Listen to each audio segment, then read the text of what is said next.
The words of the blessing of Enoch, wherewith he blessed the elect and righteous, who will be living in the day of tribulation when all the wicked and godless are to be removed. And he took up his parable and said, Enoch, a righteous man, whose eyes were opened by God, saw the vision of the Holy One on the heavens, which the angels showed me, and from them I heard everything. And from them I understood as I saw, but not for this generation, but for a remote one which is for to come. Concerning the elect I said, and took up my parable, and concerning them, the Holy Great One will come forth from his dwelling, and the eternal God will tread upon the earth, even on Mount Sinai, and appear from his camp, and appear in the strength of his might from the heaven of heavens. And all shall be smitten with fear, and the watchers shall quake. And great fear and trembling shall seize them unto the ends of the earth. And the high mountains shall be shaken, and the high hills shall be made low, and shall melt like wax before the flame. And the earth shall be wholly rent in sunder, and all that is upon the earth shall perish, and there shall be a judgment upon all men. But with the righteous he will make peace, and will protect the elect, and mercy shall be upon them. And they shall all belong to God, and they shall be prospered, and they shall all be blessed. And he will help them all. And light shall appear unto them, and he will make peace with them. And behold, he cometh with 10,000s of his holy ones, to execute judgment upon all, and to destroy all the ungodly, and to convict all flesh of all the works of their ungodliness, which they have ungodly committed, and of all the hard things which ungodly sinners have spoken against him. Chapter 2. Observe ye everything that takes place in the heaven, how they do not change their orbits, and the luminaries which are in the heaven, how they all rise and set in order, each in its season, and transgress not against their appointed order. Behold ye the earth, and give heed to the things which take place upon it from the first to last. How steadfast they are, how none of the things upon the earth change, but all the works of God appear to you. Behold the summer and the winter, how the whole earth is filled with water, and clouds and dew and rain lie upon it. Observe and see how in the winter all the trees seem as though they had withered and shed all their leaves, except 14 trees which do not lose their foliage, but retain the old foliage from 2 to 3 years, till the new comes. Chapter 4. And again, observe ye the days of summer, how the sun is above the earth over against it, and seeks shade and shelter by reason of the heat of the sun, and the earth also burns with glowing heat. And so you cannot tread on the earth or on a rock by reason of its heat. Chapter 5. Observe ye how the trees cover themselves with green leaves and bear fruit. Wherefore give ye heed, and know with regard to all his works, and recognize how he that liveth forever hath made them so. And all his works go on thus from year to year forever, and all the tasks which they accomplish for him, and their tasks change not. But according to God hath ordained, so is it done. And behold how the sea and the rivers in like manner accomplish and change not their tasks from his commandments. But ye have not seen steadfast, nor done the commandments of the Lord. But ye have turned away and spoken proud and hard words with your impure mouths against his greatness. O ye hard-hearted, ye shall find no peace. Therefore shall ye execrate your days, and the years of your life shall perish. And the years of your destruction shall be multiplied in eternal execration, and ye shall find no mercy. In those days ye shall make your names an eternal execration unto all the righteous. And by you shall all who curse, curse. And all the sinners and godless shall imprecate by you. And for you the godless there shall be a curse. And all the shall rejoice. And there shall be forgiveness of sins. And every mercy and peace and forbearance there shall be salvation unto them, a goodly light. And for all you sinners there shall be no salvation, but on you all shall abide a curse. But for the elect there shall be light and joy and peace, and they shall inherit the earth. And then there shall be bestowed upon them the elect wisdom, and they shall all live and never again sin, either through ungodliness or through pride, but they who are wise shall be humble. And they shall not again transgress, nor shall they sin all in the days of their life, nor shall they die of the divine anger or wrath. But they shall complete the number of the days of their life, and their lives shall be increased in peace, and the years of their joy shall be multiplied in eternal gladness and peace all the days of their life. Chapters 6 through 11. The fall of the angels, the demoralization of mankind, the intercession of the angels on behalf of mankind, the dooms pronounced by God on the angels of the Messianic kingdom, a Noah fragment out of the books of Enoch. Chapter 6. And it came to pass when the children of men had multiplied that in those days were born unto them beautiful and comely daughters. And the angels, the children of the heaven, saw and lusted after them, and said to one another, Come, let us choose us wives from among the children of men, and beget us children. And Sanjaza, who was their leader, said unto them, I fear ye will not indeed agree to do this deed, and I alone shall have to pay the penalty of a great sin. And they all answered him and said, Let us all swear an oath, and all bind ourselves by mutual imprecations, not to abandon this plan, but to do this thing. Then swear they all together, and bound themselves by mutual imprecations, and they were all in 200, who descended in the days of Jared on the summit of Mount Hermon, and they called it Mount Hermon, because they had sworn and bound themselves by mutual imprecations upon it. And these are the names of their leaders. Samazaz, I'm going to try to muddle through this the best I can, enunciation-wise. Their leader, Arakibai, Ramiel, Kakabel, Tamiel, Ramiel, Daniel, Ezekiel, Barajel, Azazel, Armoros, Bataro, Ananiel, Sakiel, Samsapil, Satrel, Terel, Jamjel, Sariel. These are the chiefs of tens. Chapter 7. And all the others together with them took unto themselves wives, and each chose for himself one. And they began to go unto them and to defile themselves with them. And they taught them charms and enchantments and the cutting of roots, and made them acquainted with plants. Sounds like some druid stuff almost, right? And they became pregnant, and they bare great giants, right? Oh, great giants. Maybe something like, Paul Stobbs did. The Nephilim looked like clowns, something like that, right? And made them acquainted with plants, and they became pregnant, and they bare great giants, whose height was 3,000 ells. And then no one in the, live who's not familiar with what an ell is, if you look it up, it's apparently the point of the fingertip to the elbow. So you can imagine the measurement of 3,000 ells is something of titanic proportion, massive, who consumed all the acquisitions of men. And when men could no longer sustain them, the giants turned against them and devoured mankind. Lovely. And they began to sin against birds and beasts and reptiles and fish, and to devour one another's flesh and drink the blood. Then the earth laid accusation against the lawless ones. Highly recommended that you couple the Nephilim looked like clowns with the books of Enoch in these first chapters.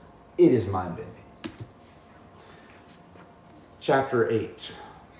And Azazel taught men to make swords and knives and shields and breastplates, and made known to them the metals of the earth and the art of working them, and bracelets and ornaments, and the use of antimony and the beautifying of the eyelids, and all kinds of costly stones, and all coloring tinctures. And there arose much godlessness, and they committed fornication, and they were led astray and became corrupt in all their ways. Sanjaza taught enchantments and root cuttings. Armoros, the resolving of enchantments. Baraquel taught astrology, interesting. Kokabel, the constellations. Ezekiel, the knowledge of the clouds. Eriquil, the signs of the earth. Shamsiel, the signs of the sun. And Sariel, the course of the moon. And as men perished, they cried, and a cry went up to heaven. Chapter 9. And then Michael, Uriel, Raphael, and Gabriel looked down from heaven and saw much blood being shed upon the earth, and all lawlessness being wrought upon the earth. And they said one to another, the earth made without inhabitant cries the voice of their Christ up to the gates of heaven. And now to you, the holy ones of heaven. And the souls of men make their suit, saying, bring our cause before the Most High. And they said to the Lord of the ages, Lord of lords, God of gods, King of kings, and God of the ages, the throne of thy glory standeth unto all the generations of the ages. And thy name holy and glorious and blessed unto all the ages. Thou hast made all things, and power over all things hast thou, and all things are naked and open in thy sight, and thou seest all things, and nothing can hide itself from thee. Thou seest what Azazel hath done, who hath taught all unrighteousness on earth, and revealed the eternal secrets which were preserved in heaven. Interesting. Which men were striving to learn. Sounds to me like Enochian magic, which of course would be associated with the alchemist John Dee.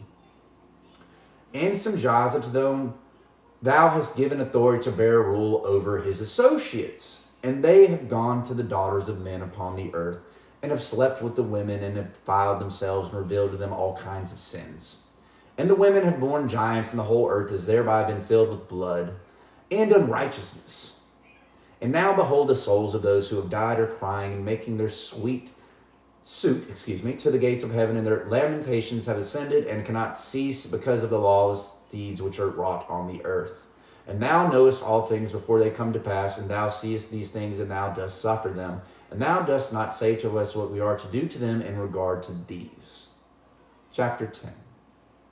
Then said the Most High, the Holy and Great One spake and sent Uriel to the son of Lamech, and said to him, go to Noah and tell him in my name, hide thyself, and reveal to him the end that is approaching, that the whole earth will be destroyed, and a deluge, interesting, this is what we call the antediluvian era, which is the pre-flood era, which is be associated with this time period here with the deluge, is about to come upon the whole earth and will destroy all that is on it. And now instruct him that he may escape and his seed may be preserved for all the generations of the world. And again the Lord said to Raphael, bind Azazel hand and foot and cast him into the darkness, and make an opening in the desert, which is in Dudael. Very interesting if you look that up. And cast him therein, and place upon him rough and jagged rocks, and cover him with darkness, and let him abide there forever, and cover his face that he may not see light. And on the day of the great judgment he shall be cast into the fire. And heal the earth which the angels have corrupted, and proclaim the healing of the earth, that they may heal the plague, and that all the children of men may not perish through all the secret things that the watchers, right, have disclosed and have taught their sons. And the whole earth has been corrupted through the works that were taught by Azazel. To him ascribe all sin. And to Gabriel said the Lord, proceed against the bastards and the reprobates, and against the children of fornication, destroy the children of fornication and the children of the watchers from amongst men, and cause them to go forth. Send them one against the other, that they may destroy each other in battle. Sounds to like the Clash of the Titans, if I'm not mistaken there. For length of days shall they not have, and no request that they, their fathers, make of thee shall be granted unto their fathers on their behalf, for they hope to live an eternal life, and that each one of them will live 500 years. And the Lord said unto Michael, go bind Semjaza and his associates, who have united themselves with women, so as to have defiled themselves with them in all their uncleanliness. And when their sons shave slain one another, and they have seen the destruction of their beloved ones, bind them fast for 70 generations in the valleys of the earth. Let's see. Till the day of their judgment and their final, and of their consummation, till the judgment that is forever and ever is consummated. In those days they shall be led off to the abyss of fire, and to the torment and the prison, in which they shall be confined forever. And whosoever shall be condemned and destroyed will from thenceforth be bound together with them to the end of all generations, and destroy all the spirits of the reprobate and the children of the watchers, because they have wronged mankind. Destroy all wrong from the face of the earth, and let every evil work come to an end, and let the plant of righteousness and truth appear, and it shall prove a blessing. The works of righteousness and truth shall be planted in truth and joy forevermore. And then shall all the righteous escape, and shall live till they beget thousands of children. And all the days of their youth and their old age shall they complete in peace. And then shall the whole earth be tilled in righteousness, and shall all be planted with trees and be full of blessing. And all desirable trees shall be planted on it, and they shall plant vines on it, and the vine which they plant thereon shall yield wine in abundance. And as for all the seed which is sown thereon, each measure of it shall bear 1,000. Each measure of olive shall yield 10 presses of oil, and cleanse thou the earth from all oppression, and from all unrighteousness, and from all sin, and from all godlessness, and all the uncleanliness that is wrought upon the earth, destroy from off the earth. And all the children of men shall become righteous, and all nations shall offer adoration, and shall praise me, and all shall worship me, and the earth shall be cleansed from all defilement, and from all sin, and from all punishment, and from all torment, and I will never again send them upon it from generation to generation, and forever. Chapter 11. And in those days I will open the store chambers of blessing, and which are in the heaven, and so as to send them down upon the earth over the work and labor of the children of men, and truth and peace shall be associated together throughout all the days of the world, and throughout all the generations of men. Chapters 12 through 16. Dream vision of Enoch, his intercession for Azazel and the fallen angels, and his announcement for their first and final doom. Chapter 12. Before these things Enoch was hidden, and no one of the children of men knew where he was hidden, and where he abode, and what had become of him. And his activities had to do with the watchers, and his days were with the holy ones. And I, Enoch, was blessing the Lord of majesty and the King of kings. And lo, the watchers called me Enoch the scribe, and said to me, Enoch, thou scribe of righteousness, go declare to the watchers of the heaven, who have left the high heaven, the holy eternal place, and have defiled themselves with women, and have done as the children of earth do, and have taken upon themselves wives.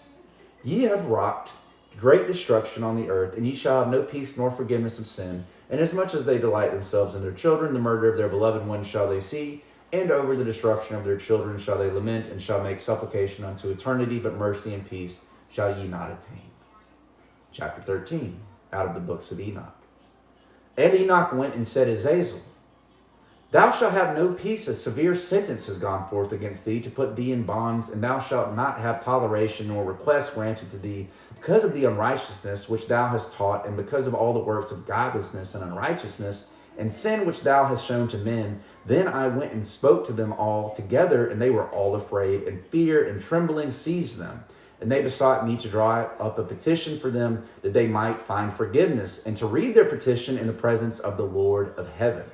For from them forward they could not speak with him, nor lift up their eyes to heaven, for shame of their sins, for which they had been condemned. Then I wrote out their petition and the prayer in regard to their spirits and their deeds individually, and in regard to the request that they should have forgiveness and length. And I went off and sat down at the waters of Dan, in the land of Dan, to the south of west of Hermon. I read their petition till I fell asleep, and behold, a dream came to me, and visions fell down upon me, and I saw the visions of chastisement, and a voice came bidding to me to tell it to the sons of heaven and reprimand them. And when I awakened, I came unto them, and they were all sitting gathered together, weeping in Abel-Jael, which is between Lebanon and Sennazer, with their faces covered. And I recounted before them all the visions which I had seen in sleep, and began to speak the words of righteousness, and to reprimand the heavenly watchers. Chapter 14. The book of the words of righteousness and of the reprimand of the eternal watchers, in accordance with the command of the Holy Great One in that vision. I saw in my sleep what I will now say with a tongue of flesh, and with the breath of my mouth, which the Great One has given to men to converse therewith and understand with the heart. As he had created and given to man the power of understanding the word of wisdom, so hath he created me also and given me the power of reprimanding the watchers, the children of heaven. I wrote out your petition, and in my vision it appeared thus, that your petition will not be granted unto you throughout all the days of eternity, and that judgment has been finally passed upon you. Your petition will not be granted unto you, and from henceforth you shall not ascend into heaven unto all eternity.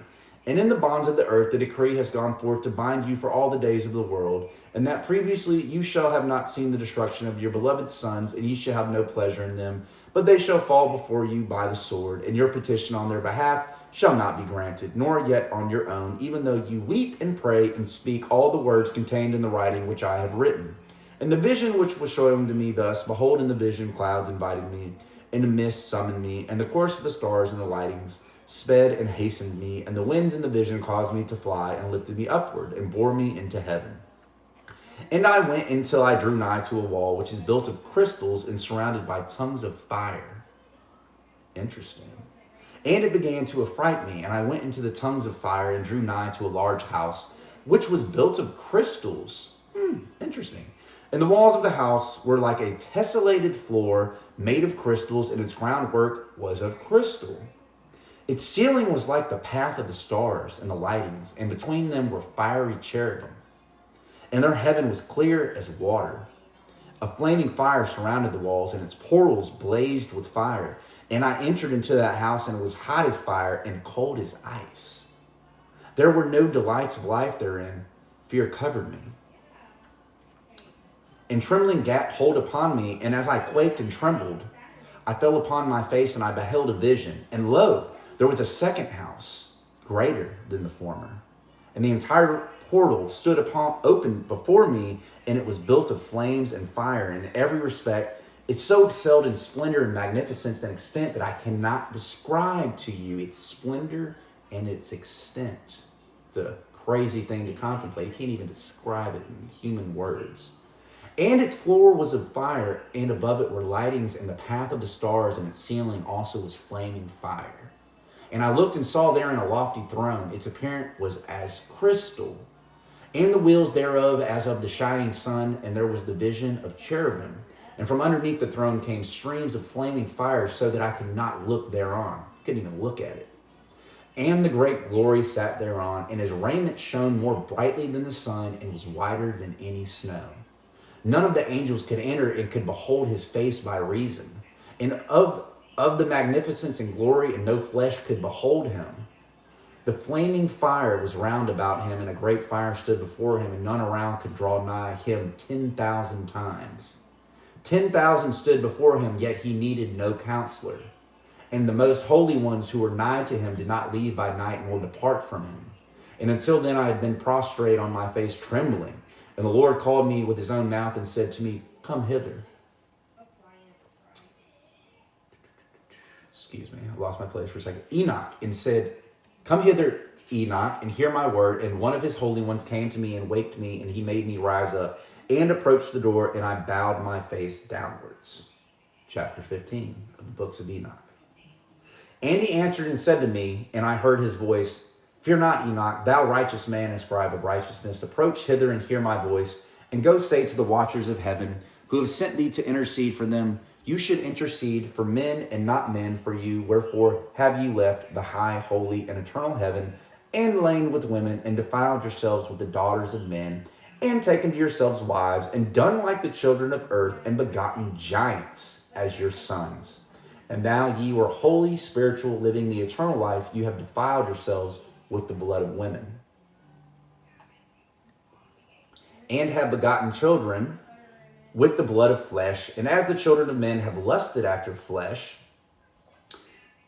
and blood, as thou also do who die and perish. Therefore have I given them wives also, that they might impregnate them and beget children by them, that thus nothing might be wanting to them on earth. But you were formerly spiritual, living the eternal life, and immortal for all generations of the world, and therefore I have not appointed wives for you. For as for the spiritual ones of the heaven, and heaven is their dwelling, and now the giants who are produced from the spirits and flesh shall be called evil spirits upon the earth, and on the earth shall be their dwelling. Evil spirits have proceeded from their bodies, right? Because they are born from men, and from the holy watchers is their beginning and primal origin, and they shall be evil spirits on the earth, and evil spirits shall they be called. As for the spirits of heaven, in heaven shall be their dwelling. But as for the spirits of the earth, which were born upon the earth and on the earth, shall be their dwelling. Crazy. And the spirits of the giants afflict, oppress, destroy, attack, do battle, and work destruction on the earth, and cause trouble. They take no food, but nevertheless hunger and thirst, and cause offenses. And these spirits shall rise up against the children of men and against the women, because they have proceeded from them. Nephilim Disembodied spirits is what was left behind after these giants were destroyed from the plane of the earth. Chapter 16 of the book of Enoch. From the days of the slaughter and destruction and death of the giants, from the souls of whose flesh the spirits, having gone forth, shall destroy without incurring judgment, thus shall they destroy until the day of the consummation of the great judgment, in which the age shall be consummated. Over the watchers and the godless ye shall be wholly consummated. And now as to the watchers who have sent thee to intercede for them, who had been aforetime in heaven, say to them, you have been in heaven, but all the mysteries had not yet been revealed to you, and you knew worthless ones, and these in the hardness of your hearts you've made known to the women, and through these mysteries women and men work much evil on earth. Say to them, therefore, you have no peace. Chapters 17 through 36. Enoch's journey through the earth and Sheol. Chapter 17 through 19, the first journey. Chapter 17. And they took and brought me to a place in which those who were there were like flaming fire, and when they wished they appeared as men, and they brought me to the place of darkness and to a mountain, the point of whose summit reached to heaven. Sounds to me like Mount Meru or Mount Olympus, in my opinion, but I digress. And I saw the places of luminaries and the treasuries of the stars, and of the thunder, in the uttermost depths were a fiery bow and arrows and their quiver and a fiery sword and all the lightnings. And they took me to the living waters and to the fire of the west, which receives every setting of the sun. And I came to a river of fire, in which the fire flows like water and discharges itself into the great sea towards the west. I saw the great rivers and came to the great river and to the great darkness, and went to the place where no flesh walks. I saw the mountains of darkness of winter, and the place whence all the waters of the deep flow. I saw the mouths of all the rivers of the earth, and the mouth of the deep. It makes me think of the four rivers, maybe at the North Pole region here. Chapter 18. I saw the treasuries of all the winds. I saw how he had furnished with them the whole creation, the firm foundations of the earth. And I saw the cornerstone of the earth. I saw the four winds which bear the earth, and the firmament of the heaven. And I saw how the winds stretch out the vaults of heaven, and I have their station between heaven and earth. These are the pillars of the heaven. I saw the winds of heaven, which turn and bring the circumference of the sun and all the stars to their setting. I saw the winds of the earth carrying the clouds. I saw the paths of the angels. I saw at the end of the earth the firmament of the heaven above. And I proceeded and saw a place which burns day and night, where there are 7 mountains of magnificent stones, 3 towards the east and 3 towards the south. And as for those towards the east, one way was of colored stone, and one of pearl, and one of jacinth, and those towards the south of red stone. But the middle one reached to heaven like the throne of God of alabaster, and the summit of the throne was of sapphire. And I saw a flaming fire, and beyond these mountains is a region, the end of the great earth. There the heavens were completed, and I saw a deep abyss with the columns of heavenly fire, and amongst them I saw columns of firewall, which were beyond measure, alike towards the height and towards the depth. And beyond that abyss I saw a place which had no firmament of the heaven above, and no firmly founded earth beneath it. There was no water upon it, and no birds, but it was a waste and horrible place. I saw there 7 stars like great burning mountains, and to me, when I inquired regarding them, the angel said, this place is the end of heaven and earth. This has become a prison for the stars and the host of heaven. And the stars which roll over the fire are they which have transgressed the commandment of the Lord in the beginning of their rising, because they did not come forth at their appointed times. And he was wroth with them and bound them till the time when their guilt should be consummated, even for 10,000 years. Chapter 19. And Uriel said to me, here shall stand the angels who have connected themselves with women, and their spirits, assuming many different forms, are defiling mankind, and shall lead them astray into sacrificing to demons as gods. Here shall they stand till the day of the great judgment, in which they shall be judged till they are made an end of, and the women also of the angels who went astray shall become sirens. There's the origin of sirens right there. And I, Enoch, alone saw the vision, the ends of all things, and no man shall see as I have seen. Chapter 20. Names and functions of the 7 archangels. And these are the names of the holy angels who watch. Uriel, one of the holy angels, who is over the world and over Tartarus. Raphael, one of the holy angels who is over the spirits of men. Raguel, one of the holy angels who takes vengeance on the world of the luminaries. Michael, one of the holy angels, to wit, he that is set over the best part of mankind and over chaos. Serachiel, one of the holy angels who is set over the spirits, who sin in the spirit. Gabriel, one of the holy angels who is over paradise, and the serpents, and the cherubim. Remiel, one of the holy angels whom God set over those who rise. Chapter 21 through 36, the second journey of Enoch. Chapter 21, preliminary and final place of punishment of the fallen angels, stars. And I proceeded to where things were chaotic, and I saw there something horrible. I saw neither a heaven above nor firmly founded earth, but a place chaotic and horrible. And there I saw 7 stars of the heaven bound together in it, like great mountains and burning with fire. Then I said, for what sin are they bound, and on what account have they been cast in hither? Then said Uriel, one of the holy angels who was with me and was chief over them, and said, Enoch, why dost thou ask, and why art thou eager for the truth? These are the number of the stars of heaven which have transgressed the commandment of the Lord and are bound here till 10,000 years. The time and settled by their sins are consummated. From thence I went to another place which was still more horrible than the former, and I saw a horrible thing, a great fire which burnt and blazed, and the place was cleft as far as the abyss, being full of great descending columns of fire. Neither its extent or magnitude could I see, nor could I conjecture. Then I said, how fearful is the place, and how terrible to look upon. Then Uriel answered me, one of the holy angels who was with me, and said unto me, Enoch, why hast thou such fear and affright? And I answered, because of this fearful place, and because of the spectacle of the pain. And he said unto me, this place is the prison of the angels, and here they will be imprisoned forever. Chapter 22, Sheol, or the underworld. And thence I went to another place, an he mountain of hard rock, and there was in it 4 hollow places, deep and wide and very smooth.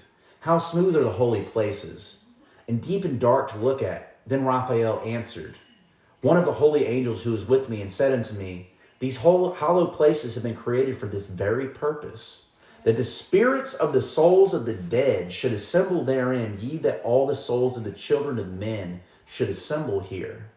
And these places have been made to receive them till the day of their judgment, until their appointed period, till the period appointed, until the great judgment comes upon them. I saw the spirit of a dead man making suit, and his voice went forth to heaven and made suit. And I asked Raphael, the angel who was with me, and I said unto him, this spirit which maketh suit, who is it, whose voice goeth forth and maketh suit to heaven? And he answered me, saying, this is the spirit which went forth from Abel, whom his brother Cain slew, and he makes his suit against him till his seed is destroyed from the face of the earth, and his seed is annihilated from amongst the seed of men. Then I asked, regarding it and regarding all the hollow places, why is one separated from the other? Regarding it, regarding all the hollow places. And he answered me and said unto me, these 3 have been made that the spirits of the dead might be separated, and such a division has been made for the spirits of the righteous, in which there is a bright spring of water, and such has been made for sinners when they die and are buried in the earth, and judgment has not been executed on them in their lifetime. Here their spirits shall be set apart in this great pain, till the great day of judgment, and the punishment and torment of those who curse forever, and retribution for their spirits, there he shall bind them forever. And such a division has been made for the spirits of those who make their suit, who make disclosures concerning their destruction, when they were slain in the days of the sinners. Justice has been made for the spirits of men who were not righteous, but sinners who were complete in transgression, and of the transgressors they shall be companions. But their spirits shall not be slain in the day of judgment, nor shall they be raised from thence. The I blessed the Lord of glory, and said, blessed be my Lord and the Lord of righteousness, who ruleth forever. Chapter 23. Bathroom break. I'll be right back.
All right. Where were we?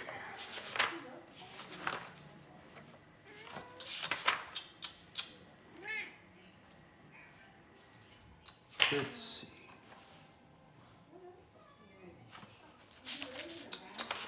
Let's see where we were.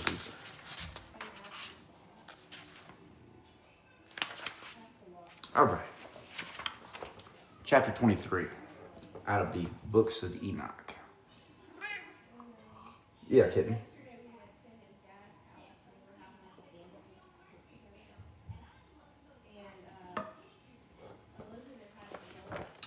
The fire that deals with the luminaries of heaven. From thence I went to another place to the west of the ends of the earth, and I saw a burning fire which ran without resting and paused not from its course day or night, but ran regularly.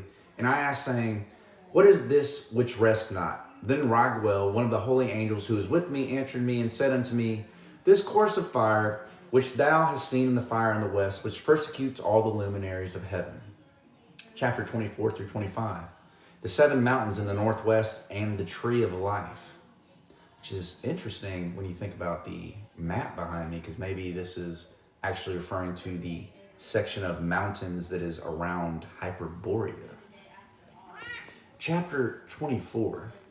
And from thence I went to another place of the earth, and he showed me a mountain range of fire which burnt day and night, and I went beyond it and saw 7 magnificent mountains, all differing each from the other, and the stones thereof were magnificent and beautiful, magnificent as a whole of glorious appearance and fair exterior.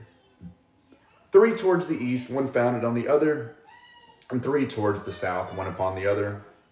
And deep rough ravines, no one of which joined with any other, and the 7th mountain was in the midst of these, and excelled them, and in height resembling the seat of a throne, and a fragrant trees encircled the throne, and amongst them was a tree such I had never yet smelt, neither was any amongst them, nor were others like it. It had a fragrance beyond all fragrance, and its leaves and blooms and wood wither not forever, and its fruit is beautiful, and its fruit and resembles the dates of a palm.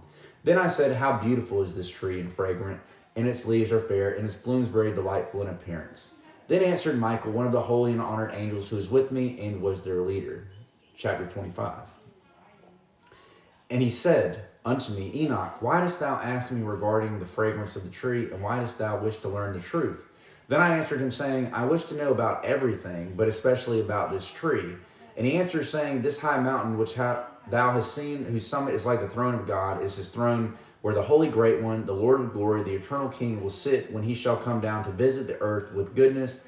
And as for this fragrant tree, no mortal is permitted to touch it till the great judgment, when he shall take vengeance on all and bring everything to its consummation forever. It shall then be given to the righteous and holy. Its fruit shall be for food to the elect. It shall be transplanted to the holy place, to the temple of the Lord, the eternal King. Then shall they rejoice with joy and be glad. And into the holy place shall they enter, and its fragrance shall be in their bones, and they shall live a long life on earth, such as thy fathers lived. And in their days shall no sorrow or plague or torment or calamity touch them. Then blessed I the God of glory, the eternal King, who hath prepared such things for the righteous, and hath created them and promised to give to them. Chapter 26, Jerusalem and the mountains, ravines, and streams. And I went from thence to the middle of the earth, and I saw a blessed place in which there were trees with branches abiding and blooming of a dismembered tree.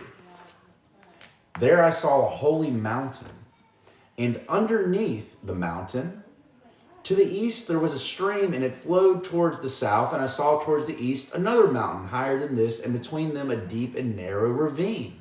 In it also ran a stream underneath the mountain, and to the west thereof there was another mountain, lower than the former, and of small elevation, a ravine deep and dry between them, and another deep and dry ravine was at the extremities of the mountain. And all the ravines were deep, ran narrow, being formed of hard rock, and trees were not planted upon them. And I marveled at the rocks, and I marveled at the ravine. I marveled very much, because it was amazing. Chapter 27, the purpose of the accursed valley. Then said I, for what object in this blessed land, which is entirely filled with trees, and this accursed valley between them? Then Uriel, one of the holy angels who was with me, answered and said, this accursed valley is for those who are accursed forever. Here shall be all the accursed be gathered together, who utter with their lips against the Lord unseemly words, and of his glory speak hard things. Here shall they be gathered together, and here shall their place of judgment. In the last days there shall be upon them the spectacle of righteous judgment in the presence of the righteous forever. Here shall be merciful, bless the Lord of glory, the eternal King, in the days of judgment over the former. They shall bless him for the mercy in accordance with which he has assigned them their lot. Then I blessed the glory and set forth his glory and lauded him gloriously. Thanks for the likes, guys. I really appreciate it. Trying to stay focused on the reading here. Very fascinating. Chapter 28 through 33. Further journey to the east. Chapter 28. And thence I went towards the east into the midst of the mountain range of the desert. And I saw a wilderness, and it was solitary, full of trees and plants. And water gushed forth from above, rushing like a copious watercourse which flowed towards the northwest. It caused clouds and dew to ascend on every side. Chapter 29. And thence I went to another place in the desert and approached to the east of this mountain range. And there I saw aromatic trees exhaling the fragrance of frankincense and myrrh. And the trees also were similar to the almond tree. Chapter 30. And beyond these, I went afar to the east, and I saw another place, a valley full of water. And therein there was a tree, the color of fragrant trees, such as the mesquite. And on the sides of those valleys I saw a fragrant cinnamon, and beyond these I proceeded to the east. Chapter 31. And I saw other mountains, and amongst them were groves of trees, and there flowed forth from the nectar, which is named Sarara and Galbanum. And beyond these mountains I saw another mountain to the east, of the ends of the earth, wherein were aloe trees, and all the trees were full of stacte, not sure if I'm pronouncing that right, being like almond trees. And when one burnt it, it smelt sweeter than any fragrant odor. Chapter 32. And after these fragrant odors, as I looked towards the north over the mountains, I saw 7 mountains full of choice nard and fragrant trees and cinnamon and pepper. And thence I went over the summits of all these mountains far towards the east of the earth, and passed above the Erythraean Sea, and went far from it, and passed over the angel Zotio. And I came to the garden of righteousness, eyeing from afar off the trees, more numerous than I these trees, and great 2 trees that are very great, beautiful and glorious and magnificent, and the tree of knowledge, whose holy fruit they eat, and no great wisdom. That tree is in the height like the fir, and its leaves are like those of the carob tree, and its fruit is like the clusters of the vine, very beautiful, and the fragrance of the tree penetrates afar. Then I said, how beautiful is the tree, and how attractive is its look. Then Raphael, the holy angel who was with me, answered me and said, this is the tree of wisdom, and of which thy father old in years and thy aged mother who were before thee have eaten, and they learnt wisdom, and their eyes were opened, and they knew that they were naked, and they were driven out of the garden. Chapter 33. And from thence I went to the ends of the earth, and saw the great beasts, and each differed from the other, and I saw birds also differing in appearance and beauty and voice. The one differing from the other, and to the east of those beasts I saw the ends of the earth, whereon the heaven rests, and the portals of the heaven open. And I saw how the stars of heaven come forth, and I counted the portals out of which they proceed, and wrote down all their outlets, of each individual star by itself according to their number, and their names, which their courses, and their positions, and their times, and their months. As Uriel the holy angel, who was with me, showed me. He showed all things to me, and wrote them down for me. Also their names he wrote for me, and their laws and their companies. Chapter 34 to 35 of the books of Enoch. Enoch's journey to the north. Chapter 34.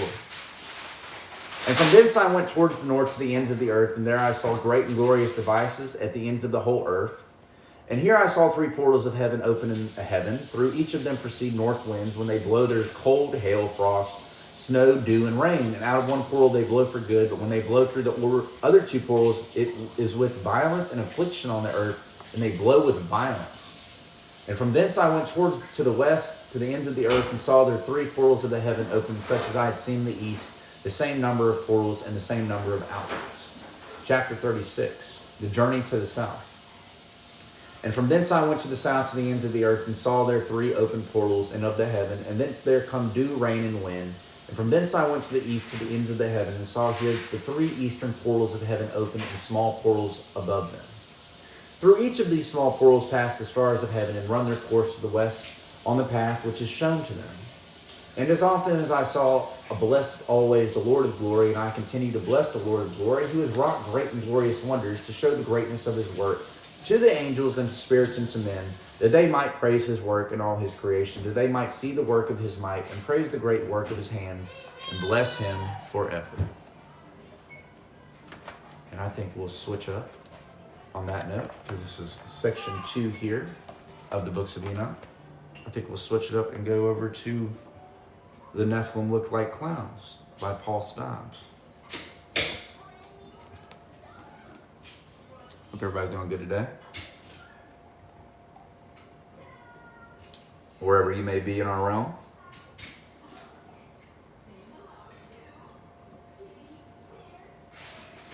The Nephilim Looked Like Clowns by Paul Stobbs.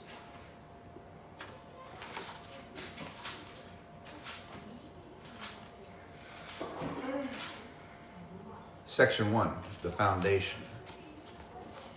Chapter 1, stereotypes. The Nephilim go by many names and descriptions: the giants of old, the Rephaim, the glowing ones, men of renown and tyrannical kings with insatiable appetites for flesh and power. Most Christians and historians gloss over or even ignore their existence. Yet the stories surrounding these mythic monsters cannot simply be delegated to the realms of fantasy if one wants to make sense of human history and of the world today. If you're an avid researcher of conspiracy theories and seek truth regularly, you have undoubtedly heard of them. If not, let me summarize one key point which is repeated throughout this book.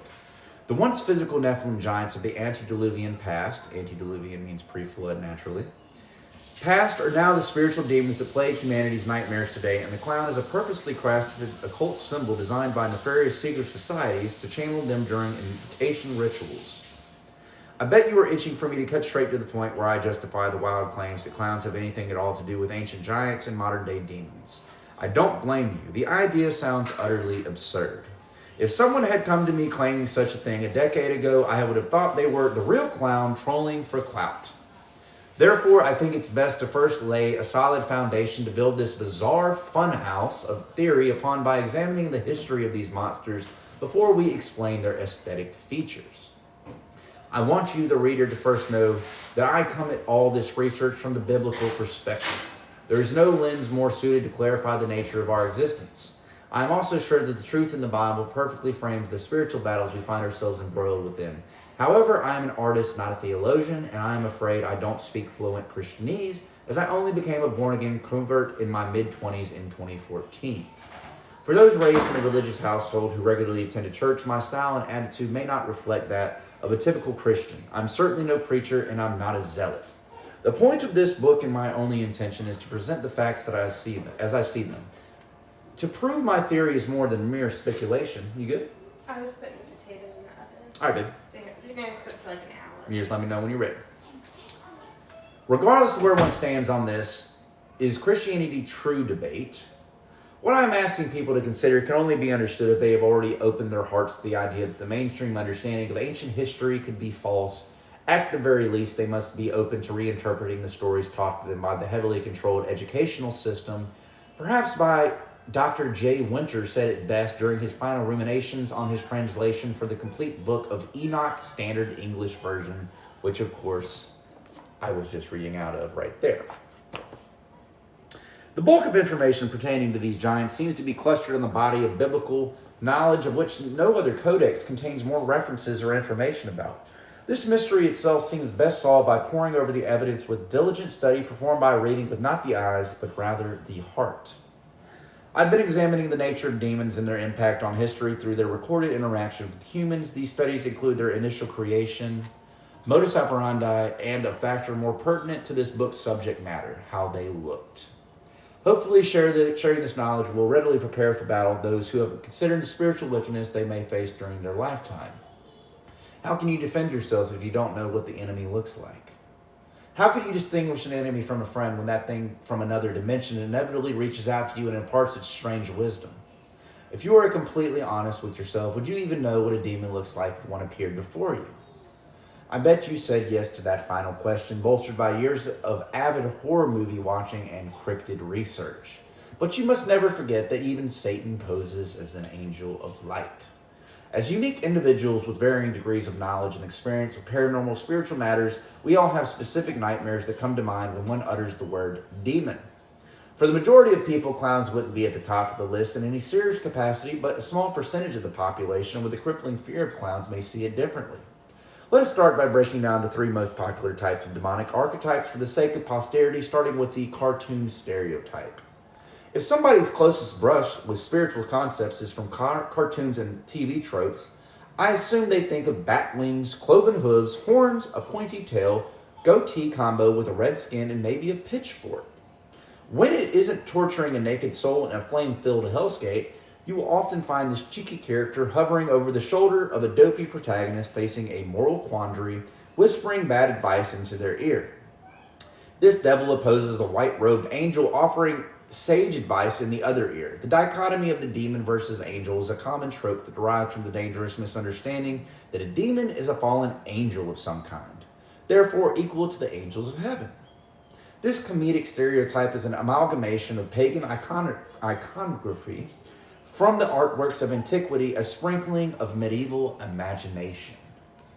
With a healthy dose of 20th century commercialization added to the mix, primarily used as a metaphor in the mainstream media, this image is an old-fashioned one of these days. However, for those who do not have an opinion about the subject of demons and have never even considered it worthy of a thought, this would be the first thing that pops into their minds. For the avid horror movie enthusiast, the word demon most likely conjured images of almost human beasts with razor-sharp teeth, wide jaws, long claws, and extended or twisted limbs. Often made legendary by its local lore, this monster stalks its victims when it's not lurking in the dark or hidden places, ready to devour whoever stumbles into its lair. This reminds me of a certain character out of a Stephen King novel. The perfect examples of this would be the vampire or werewolf variants. Otherwise could include the goat blood-sucking chupacabra of Puerto Rican fame or the Mothman of West Virginia. If cryptozoology isn't their hobby, perhaps they imagine something akin to the Cenobites of the fictional Hellraiser universe, gory depictions of mangled humanity who seek to give the same experience of painful pleasure to unwitting victims who summon them. This image is similar to the head-spinning, mangled mess of the freshly possessed, like that poor girl from The Exorcist. Supposing those kishy depictions were too gory for the squeamish, one might imagine a shape-shifting possessor entity who manipulates its victims from the spirit realm like the Mind Flayer of the Stranger Things universe. This entity slowly builds up the terror spiritually until they finally reveal themselves physically to kill their chosen victims. One well-known version of this fear-feeding goal is Pennywise the Clown from Stephen King's infamous book, It. Or in a similar vein, the sleeping, haunting Freddy Krueger from the Nightmare on the Elm Street series. This trope often takes the form of a spooky nun, mutant man monster, creepy doll, or disgruntled preteen girl. Whatever the made-up depiction the writers choose, this unstoppable man-eating monster is usually a mix of spiritual and physical, resulting from a human who became corrupted or a monster who needs a body to feed. Most movies would have you believe it can be killed or injured with conventional heavy weapons or a good dose of holy water. Let's make sure the live thing doesn't think I'm a robot here with the little puzzle piece. And we're back in action. Like I said, most movies would have you believe it can be killed or injured with conventional heavy weapons or a good dose of holy water. I would argue that this notion that a demon can become solid at will, then killed, is only a reality on the big screen. Some may count the possession of an ordinary person who is then killed as a demon becoming physical and then dying. This made moot by the truth that a demon cannot die, but simply return to a state of being disembodied. The other common concept that a human can become a demon given enough time and corruption is also an incredibly sinister misdirection from the truth, as real demons were never human to begin with. Interesting. Thank you for the likes there, Lunch Tray. The wispy, shadowy blank thing is one final and common trope for media representations of demons. The ghostly visage of a vaguely human silhouette has haunted the nightmares and bedrooms of many throughout the ages. No example of the hooded Grim Reaper is more prevalent in the psyche of the millennial mind than that of the Dementor from the Harry Potter universe.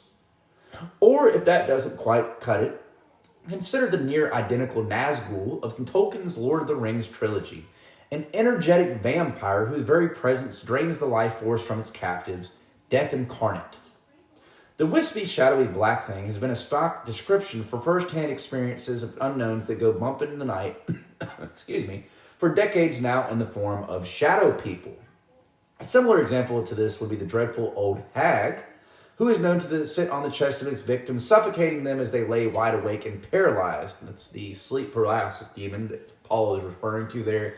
And I've experienced that a few times in my life, and it is absolutely terrifying if you've never experienced it, and it definitely has something to do with a demonic presence, in my personal opinion, but I'll let you decide that for yourself. So, Heidi Hollis, a paranormal researcher and author of the book The Hat Man, The True Stories of Evil Encounters, shadow people in the following way. These things are often reported as being seen from the corner of one's vision to fully in view head-on encounters. They are completely black masses where no light can be seen, but sometimes are partially transparent. They come in all shapes and sizes, from the miniature to the gigantic shadow. If anyone's interested in still listening in the comment section, please comment and let me know if you've encountered a sleep paralysis demon, if you will. They can even be formed as something disgusting or come in the form of something sweet and furry, like my cat over here. Whatever form these shadows come in, they were apparently capable of coming and perfecting any shape they wanted to be seen as.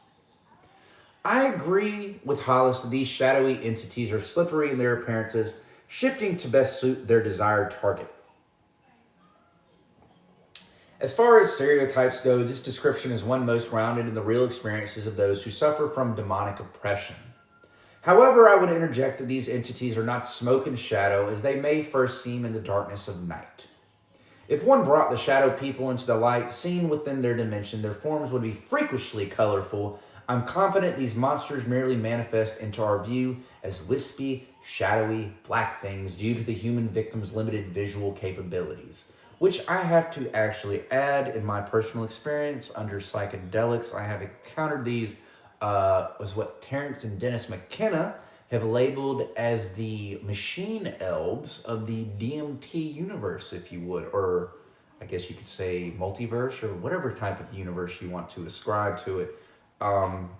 It's definitely something weird there with the jester archetype, if you will, and it's very fascinating to think about it in the psychological realm, if you will, especially under certain illegal substances such as marijuana, DMT, and any other psychedelic influenced substance. But anyway, I digress. I'm going to keep going here. These stereotypes are what most people consider when they think of a demon. A clown is seldom the image that immediately comes to mind in any serious capacity. For the sake of fear and shock value, the mainstream representations are very misleading, and this can be dangerous. Unfortunately, as long as people continue watching focus group approved Netflix, Amazon, Hulu, and Disney Plus content rather than reading spiritual and historical text before examining ancient artworks on the subject, false stereotypes will forever abound, which is why I like to start this live off with this, because it gives a very in-depth look at the Nephilim, or the giants of old, which is, I think, in my personal opinion, where we get the concept and story of the Clash of the Titans. I'm willing to give the devil his dues when applicable, and I admit that fiction is never too far from reality. The folk traditions of many worldwide cultures have loosely inspired most of the examples I gave. However, writers often cherry-pick the darkest aspects of ancient legends when creating a new terror to jump scare the masses. As a result, the mainstream traits of a demon are usually ghostly, dark, gritty, looks like a clown, or gory. Often demons are cast as a person's misunderstood dead relative unable to pass onto the afterlife due to unfinished business or an attachment to something in the world. Many TV ghost hunters have searched for these beings, stalking the hallways of old abandoned buildings, trying to lure out the ghosts of dead people with seances and technological sensors, with very little public success. This lack of interaction should come as no surprise, as the ghostly visages these groups are hunting for are not people. Though many may often pretend to be in the rare chance contact is made this way. Gary Wayne is the author of an extensive and insightful book on the Nephilim and their bizarre origins titled The Genesis 6 Conspiracy, How Secret Societies and the Descendants of Giants Plan to Enslave Humanity, which I have dabbled in a little bit. I don't completely agree with, I don't think, everything that Gary's talked about, but fundamentally I think Gary is on point. Anyways, I will draw heavily from this work in section 1 of this book as I consider his interpretation of the Nephilim's origins correct. When discussing the many demonic creatures shown in the mainstream media, he dramatically stated, "Scrutinize all literature and entertainment that promotes heroes, titans, dragons, fairies, elves, ancient treasure, ancient knowledge, aliens, vampires, werewolves, and Mother Earth, of course, for all are designed to prepare this unsuspecting generation for enslavement and genocide." Sounds like a great time. As bold as this claim seems now, by the end of this book series, you will also be inclined to believe such a perspective to be more than justified, as I will soon show you demons are brightly colored, shimmering, loud, and obnoxious.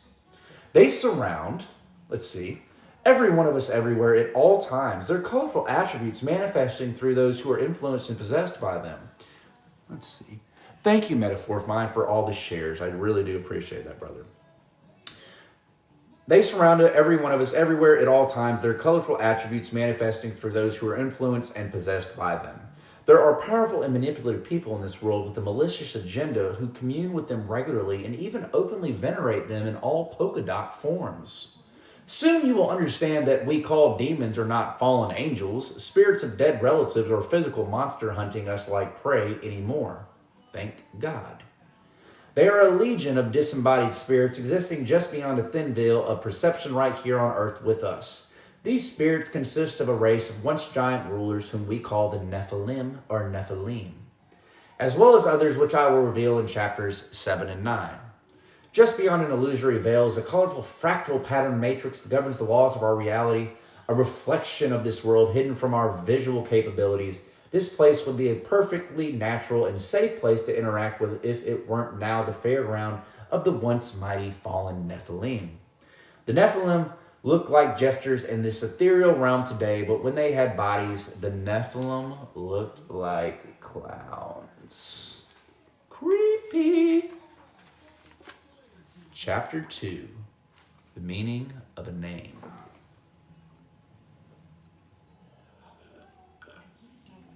And with that being said, we'll continue.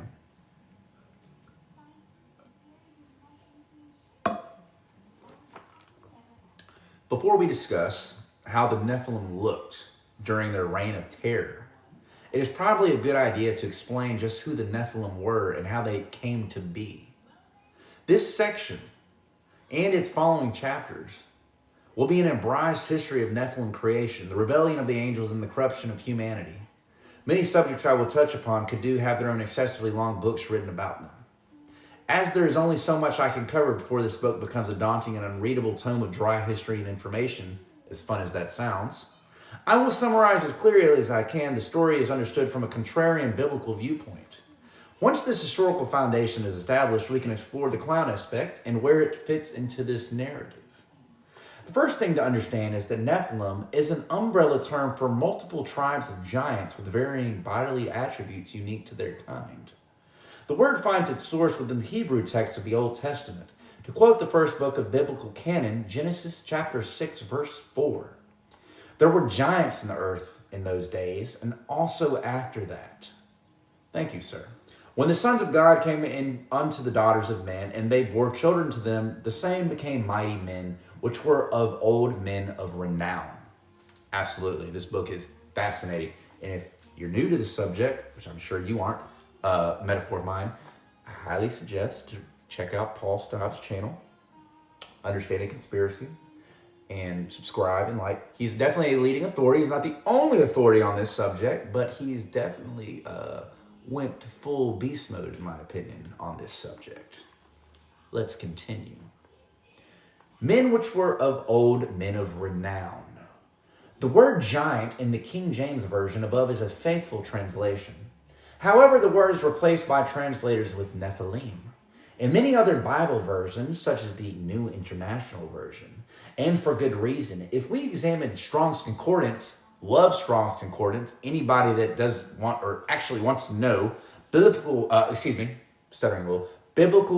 canonical scripture, use Strong's Concordance in conjunction when you're reading the Bible, or else you'll completely miss what things actually mean, which of course, in my opinion, the God of the Old Testament and the New Testament are two completely separate entities, which is an entirely different subject in and of itself, with the concept of Yaldabaoth, Sackless, Samael, or more commonly known as the demiurge of the Gnostic tradition. I digress. Let me continue. The word giant in the King James Version above is a faithful translation. However, the word is replaced by translators with Nephilim in many other Bible versions, such as the New International Version, and for good reason. If we examine Strong's Concordance, the numerical index of the original Hebrew and Greek words that constitute the Bible, the word giant is only one English transliteration of H5303, Nephil pronounced Nephil. Properly a feller, a bully or tyrant, a giant. But on closer inspection, you will also find that Nephil has its primitive root in H5307. Strong defines H5307 as Naphal, a primitive root to fall in a great variety of applications. Intransitive or causative, literal or figurative. We can infer from this that the word Nephilim, a dual meaning of tyrannical giant, and a root relation to something corrupt or fallen. Therefore, the words Nephilim and giant are rightfully interchangeable. The root meaning of Naphal, to fall, is likely a direct reference to the angels who fell from heaven and fathered the giants, creating offspring of an equally fallen nature. I've heard many assertions that this fallen aspect of Naphal means that the Nephilim are the fallen angels. Yet there is no biblical foundation for such an interpretation. Thank you. We can now know that the angels were somehow involved with the creation of the Nephilim by examining the phrase sons of God. This is a phrase more commonly used to refer to angels. Within the canonized Bible, let us consider the words written in Job chapter 1, verse 6. As one example of this saying, one day the sons of God came to present themselves before the Lord, and Satan also came among them. The words sons of God in this verse have the same translated root as the phrase used in Genesis chapter 6, verse 4. Bain Elohim in Hebrew. For more context as to why this passage refers to angelic beings, and I'll show you this real quick because that way you just don't think I'm just making it up out of the book. You can see there. It's fascinating. This entire page here goes full in. Thank you, Fire in the Rabbit Hole, for the shares. Refers to the angelic beings. Note that Satan, of course is a word meaning adversary, as an angel cast out from his estate in heaven by God, was called to join God and his other angels to discuss Job and his righteousness. It is unbelievable to imagine that God sometimes gathers groups of really good humans together simply for a quick chat with the devil. Perhaps it is more prudent to wonder why Satan, an angel, was considered a tag-along to the party if the sons of God were not angels who chose to stand with God against Satan's rebellion as a dramatic comparison, which is why I started live, if you didn't miss, with the books of Enoch, which gives a more in-depth, detailed look at the different Satans, if you will, once again, meaning adversaries. You're talking about the fallen. You're talking about several different angels that were fallen from heaven, which is, in my opinion, the obsession with the number 33 in the Masonic order, or a Scottish rite of Freemasonry, because they admonish the fallen or sons of perdition. Perdition, of course, being the definition of damnation. These angels have no quarry to salvation because they are quite literally damned to the earth or inside the earth. The proverbial hell, if you will, was created for the fallen to never escape from. It was never created for mankind to join. But of course, they will join because people like to follow evil, if you will, for lack of a better word. I'm rambling. Let's keep reading. Using the words sons of God to represent angels is well understood and accepted by other translators. In Genesis chapter 6, verse 4, for example, the phrase has been replaced outright with the word angel in the New International Version. To name only one, the descriptions of divine beings or heavenly beings are also used in other translations as well as gods. If you consider the word World English Bible, however, there are still many who would insist that the sons of God in Genesis 6 were excellent descendants of Seth, having sex with the corrupt offspring of Cain, who went on to produce mighty men of ordinary size, otherwise known as the Sethites theory. This view is willfully ignorant of the apparent stories of literal giants within and without the biblical narrative. Now, I do have to add something there. The word cannibal, for example, if you look into this, you can actually distinguish the word cannibal was created from the two names of Cain and Abel. You have cannibal, okay? Because, right, Cain killed his brother Abel, which is, of course, goes back to the word the Canaanites, if you will. Also, through the Legacy of Cain video game series, which, of course, they like to flaunt in your face, or the Legacy of Cain series, or the Soul Reaver series, which of course the Nephilim spirits are alluded to in that series. The Legacy of Cain showcases that Cain himself was a vampire, if you will, and not just a vampire, because we're talking about Nephilim, the giants, right? We measure these things from an L. That's from the fingertip to the elbow, right? So they're talking about these things in thousands of L's. So to really think about that, okay, vampires are scary enough, in my opinion. Think about a freaking giant vampire, okay? Once again, I'm rambling. I go off on tangents sometimes. Let's keep reading. Most modern Christians prefer to believe secular opinions on the existence of giants and angels, professing them to be symbolic rather than literal, insisting the giants born of these kissing cousins were nothing more than metaphorical exaggerations of mighty and impressive men of ordinary size. Maybe they support this notion through a desire to fit in with the world and not seem crazy, purposeful misdirection of malevolent players, or simply due to sheer ignorance. Whatever the reasoning, I urge them to reconsider. And I urge them to reconsider too, because I just don't trust other people. I trust my own brain, but that's just me. And don't trust anything I say. Go research this stuff for yourself. I contend that the creation of the Nephilim should be interpreted within the context of the whole story. And with a little common sense, I will also argue in this chapter that the Bible is very literal with its use of the word giant. And it is literal in the use of the word giant, not metaphorical. Let's continue. Not much is written of the pre-flood or antediluvian giants. Within the modern canonized scriptures, it is rife with stories of mankind contending with the giants after the flood.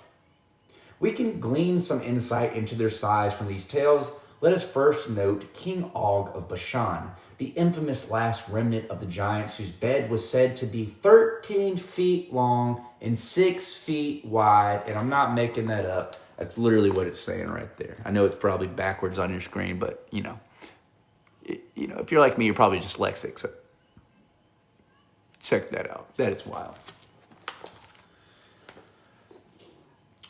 Okay, 13 feet long and 6 feet wide. The king's bed size is an odd detail to include in Deuteronomy if this Og of Bashan was simply a giant of symbolic height. Then there is a classic tale of faith overcoming impossible odds in David and Goliath, in which a mighty giant warrior is slain by a man with his trusty sling and a rock. It would not be much of a noteworthy or impressive feat if Goliath were just a taller than average human with a considerable reputation, though slings were undoubtedly no joke regarding their velocity and deadliness. And the other crazy thing I've always thought about the story, going off on a tangent again here, is how apparently David, he killed a Nephilim with a slingshot. And then the other part of the Bible story that they don't usually talk about in your Orthodox churches is what did he do right after he killed him with the slingshot? He chopped his head off, and then he held it up like, dude, I just killed a freaking Nephilim with a slingshot. But I also thought that was a cool little detail they just don't talk about enough. But anyways, Another passage that drives home the sheer size of these giants is the description of the Amorites in the book of Amos, whose height was like the height of the cedars. As far as I'm aware, humans mating with other regular humans do not create giants the size of trees, which are known to grow to 35 meters in height. It's freaking huge. Also comparing the Amorites to cedar trees as an oddly specific description if they were talking about humans who are large in symbolic status and nothing more. Isn't that right, kid? The many tribes of literal giants throughout the post-flood world are undeniable. The cedar trees Amorites are mentioned alongside the Canaanites, Hittites, Perizzites, Hivites, and the Jebusites. God considered all these tribes equally worthy of destruction along with the Amorites. So we have different tribes of Nephilim being described here. But thou shalt utterly destroy them, namely the Hittites and the Amorites, the Canaanites and the Perizzites, the Hivites and the Jebusites, as the Lord thy God hath commanded thee. It's clear from these passages that God considered the very existence of these tribes as an insult to his original creation. The Bible tells of other tribes alongside the ones already noted, such as the Rephaim, Anakim, Imin, Zamzum, and Gibor, who by inference we can assume had an unnatural height and nature to them too. These examples are just ones mentioned in the Bible which were confined to a specific geographical location. Canaan, there we go again with the location, with the Canaanite connection. After Israel, clear my throat for a second. Reading really makes the throat dry. I love it, but just after a while, throat gets very dry. Okay. After Israel escaped captivity from the land of Egypt and began reclaiming the lands gifted to them by God, many Nephilim likely migrated out from the promised lands to flee certain death. If this idea of migrating Nephilim were accurate, surely other cultures would attest to the existence of giants in their artworks. Before we explore the answer to this question in later chapters, I would like to drive home the idea that the Bible is very literal with its account of giants to do this. I think it best we focus on the Anakim, starting with their description in Deuteronomy.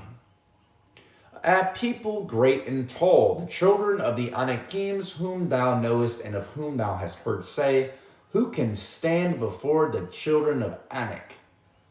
That is quite a fearful description. The witnesses couldn't imagine anyone standing against them because they were tall. This statement alone should squash any assumption of their stature simply being symbolic. One particular quote has everything we need to determine whether the original writers of Scripture were trying to describe literal giants or merely exaggerating their hierarchical position. Let's examine Numbers chapter 13, verse 33. With the original Hebrew labels attached. And there we saw giants, H5303, the sons of Enoch, which come of the giants, H5303, and we were in our own sight as grasshoppers, and so were in their sight. That's it right there. That is crazy. That is insane to imagine. As you can see, the word giant in this verse was once again as the transliteration of H5303, Nephil. To reiterate from earlier in this chapter, Nephil means the tyrannical giant and has its primitive root in H5307, Nephal, which means to fall or fallen. Therefore, the literal translation is tyrannical giants of the fallen. Within the same verse, the sons of Enoch, Enoch being another infamous giant in biblical history, are so large that those who saw them felt like grasshoppers in their presence. Enoch also translates as giant or a long-necked giant. If I apply this transliteration to Numbers chapter 13, verse 33, you can interpret the verse as something like this. And there we saw the tyrannical giants, the enormous descendants of long-necked giants, and we were in our own sight as small as an insect, and they saw us as the size of insects too. Terrifying. This verse shows that the canonized Bible attests to the existence of very literal giants. Some were so enormous in stature that it was the thought pertinent to mention how large they were repeatedly. So they had to keep on reedifying how big they were just to exemplify how big they were. They were giants. The existence of a literal race of very tall beings is documented in supporting books outside of the modern biblical canon, such as the extra-biblical, biblically endorsed text, the Book of Enoch, which once again is the one I started with, just to tell you that this is not just something I'm pulling out of nowhere. We will be exploring these apocryphal texts in great detail as we explore the descriptions of these supernatural beings throughout this book. To quote the author of Genesis 6 Conspiracy, Gary Wayne, the Enochian Book of Giants clearly states the offspring of fallen angels were giants. From the Book of Enoch, we read about a fallen angel known as Azazel, who lay with women who bore giants into the antediluvian world, antediluvian meaning pre-flood.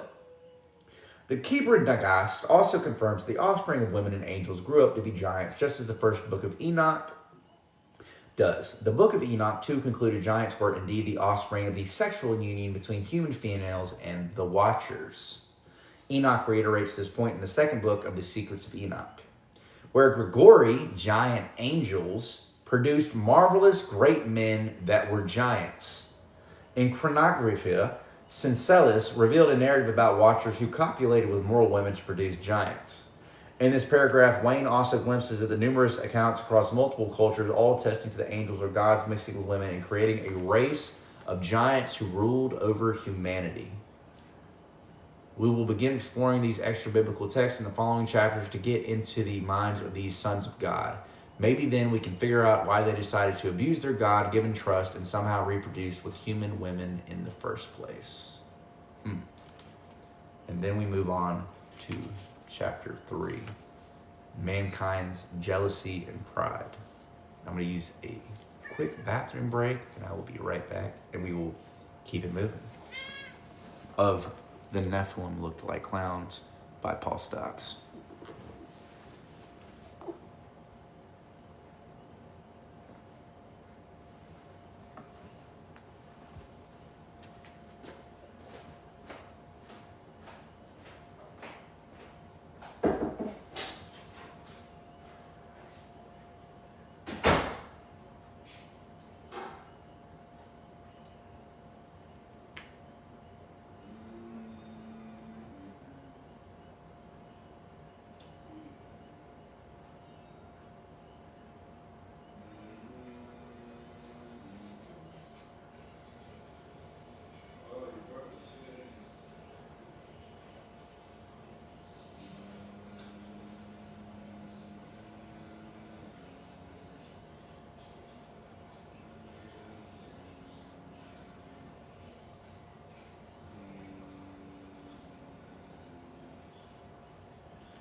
Yes, I'm letting you go.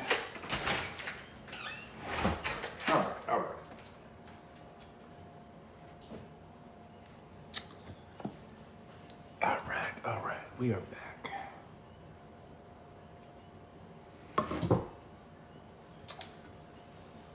Chapter 3.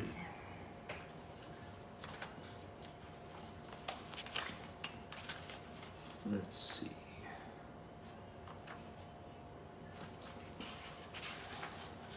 All right. Chapter 3, mankind's jealousy and pride. When one first considers the existence of the Nephilim, it's hard not to wonder. Hold on a second, I got a wave. What's up, Eddie-O, if you're in the chat? What's up, brother? When one first considers the existence of the Nephilim, it's hard not to wonder why the Watchers created these violent monsters to begin with. Something unprecedented must have happened to convince angels to rebel against the creator of the universe, right? As for mankind's role in this mess, what would persuade earthly mortals to do something they knew would anger a creator in whom they had no doubt existed? Clearly, we must first explore the reasonings for these two acts of rebellion.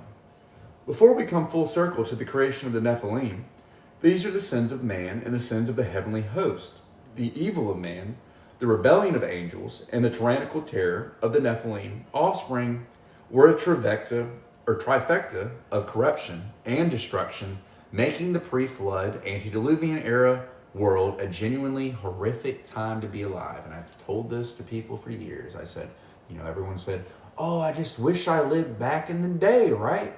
Are you sure about that? Because these things didn't eat to satiate themselves in the way we eat. They ate for just raw pleasure, and they could never be fully satiated. And I'm not just talking about animals and stuff. I mean, they were just eating people and just eating, destroying things in general. And if you've ever seen the anime Attack on Titan, I really think they kind of illustrate that in a very interesting way. And of course, they insinuate it with the way they look, like Paul's shown with how they looked like clowns. That's an actual aesthetic feature of the giants themselves. What I'm about to relay in the following 8 chapters by mainstream Christian standards is a contrarian theory. As you can probably tell from the title of this book, I don't intend to toe the mainstream line of biblical interpretation. The following concept has been explained in depth by the researcher Gary Wayne, who introduced me to this theory. The basic premise of this theory goes like this. When God created Adam and Eve, God also made a multitude of other people on day 6 to fill the whole earth. Adam was designed from the dust of the earth for a great purpose. The first verse we find showing this in Genesis chapter 1, verses 26 through 27. Then God said, "Let us make mankind in our image, in our likeness, so that they may rule over the fish in the sea and the birds in the sky, over the livestock and all the wild animals, and over all the creatures that move along the ground." So God created mankind in his own image. In the image of God, he created them. Male and female, he created them. God blessed them and said to them, "Be fruitful and increase in number, fill the earth and subdue it. Rule over the fish in the sea and the birds in the sky and over every living creature that moves on the ground." Note that God said he created man and women together, plural, before ordering them to go forth and multiply. He gave them a secondary command to subdue the earth and be caretakers. Worldwide caretaking is an impossible task unless there is a multitude of people covering all locations of the earth. Contrary to this, in the account of the creation of Adam in Genesis chapter 2, he was created and moved to a separate garden in a specific geographical location called Eden, which is, in my personal opinion, more than likely this Hyperborean area here that is shown on my map that I have here in my living room. Now the Lord God had planted a garden in the east in Eden, and there he put the man he had formed. The Lord God took the man and put him in the Garden of Eden to work it and take care of it. God did not order this man, Adam, to multiply or subdue the whole earth. He was only told to look after a specific garden alone. After an indeterminate amount of time, Adam helped to name all the animals God had created.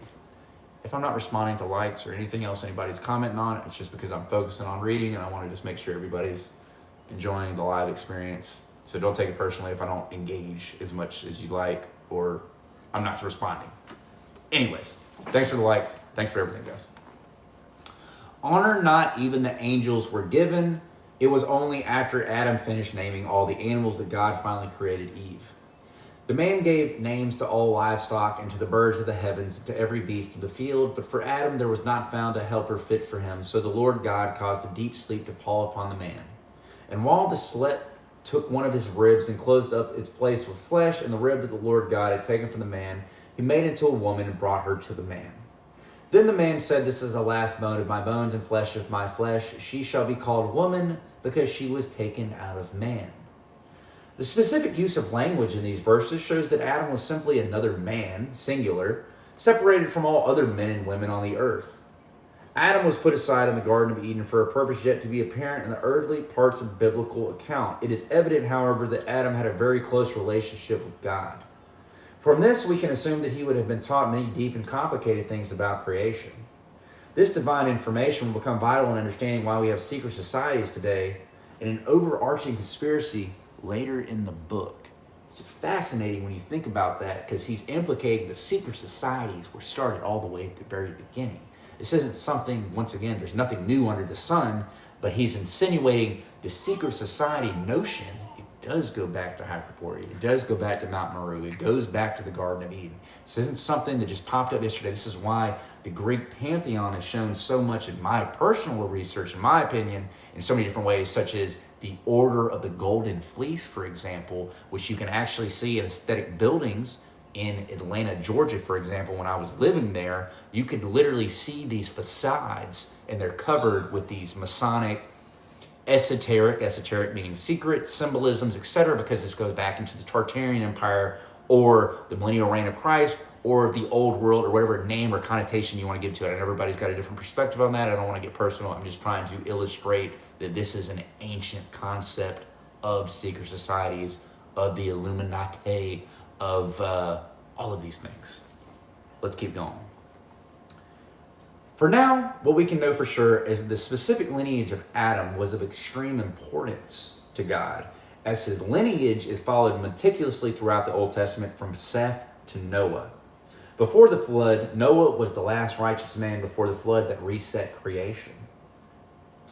We find after the flood that the line of succession from Noah is followed to Jesus Christ, the Savior. If all human life on earth came from Adam, why would it have mattered to document the lineages of Adam to Noah to Abraham, and then 41 generations more to Jesus so meticulously? The scribes likely did this due to the corrupted DNA that also filled the world after the flood, and the documented lineages proved Jesus was free from this corruption. For a very similar reason, it was essential to follow Seth's lineage separate from Cain's lineage.